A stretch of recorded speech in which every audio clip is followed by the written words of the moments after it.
তিলোত্তমার রক্তচোখ, আমরা স্লোগান দিতাম তিলোত্তমার রক্তচোখ আঁধার রাতে মশাল হোক। এখন আমরা এবার থেকে বলবো তিলোত্তমার রক্তচোখ সবার চোখে আগুন হোক।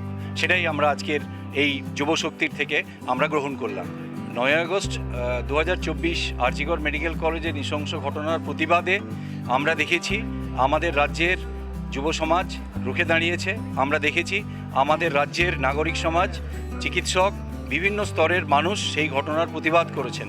আজকে এই যুবশক্তি যে তার কলকাতা পুস্তক মেলায় তার প্রকাশনীর তরফে যে স্টল এখানে আছেন সেটাকে উদ্বোধন করা হলো আমাদের এই আন্দোলনের আরেকটি স্বীকৃতি হিসেবে।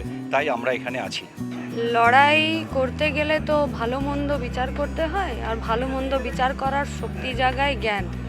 আর জ্ঞানের একটি অন্যতম উপাদান হলো বই।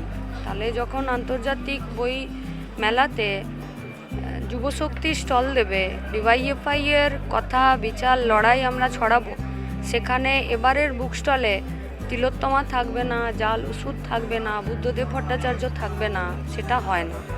ফলত একটি উন্নত পশ্চিমবঙ্গ যেখানে কাজ থাকবে, শান্তি থাকবে, গণতন্ত্র থাকবে, অন্যায় থাকবে না, সেই পশ্চিমবঙ্গের স্বপ্নতে যখন জাল স্যালাইন থেকে একজন ডাক্তারকে সরকারি কর্মচারীকে রাজ্য সরকার তার নিজের অফিসে খুন করে দেয়, তার বিরুদ্ধে রাস্তা, পথ, ঘাট, বইমেলা সব জায়গায় প্রতিবাদ ধ্বনিত হয়। সরকারের সাহস নেই যে অপরাধীদেরকে সাজা দেবে, কারণ অপরাধীদেরকে সাজা দিলে সরকারের সব কান কেটে পড়ে যাবে।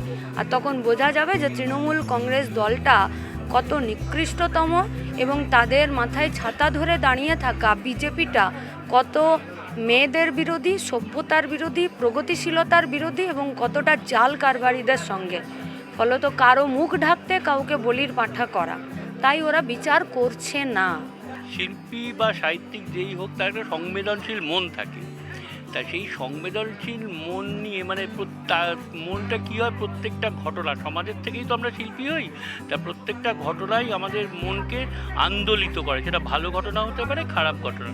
তার নৃশংস ঘটনা দেখবার পর সেটা আমাকেও সেরকম শিল্পী হিসাবে আন্দোলিত করেছে। সেই আন্দোলন থেকে তো আমি প্রেমের ছবি আঁকতে পারি না, কারণ আমার বুকের মধ্যে ব্যথা চলছে, আমি সেখানে অন্য ছবি আঁকতে পারি না। সেই দিয়ে আমি বিভিন্ন জায়গায় আন্দোলনে আমি ছবি এঁকেছি, এবং তারই প্রতিফলন এখানে বেরিয়েছে ছবির মধ্যে দিয়ে, কারণ আমার ওটা ভাষা আর কি, বক্তব্য প্রকাশের। সেই জন্যই আমি এটা করেছি আর কি, সেই জ্বালা থেকে করেছি বলতে পারেন। চিরঞ্জিতের রিপোর্ট, এস নিউজ।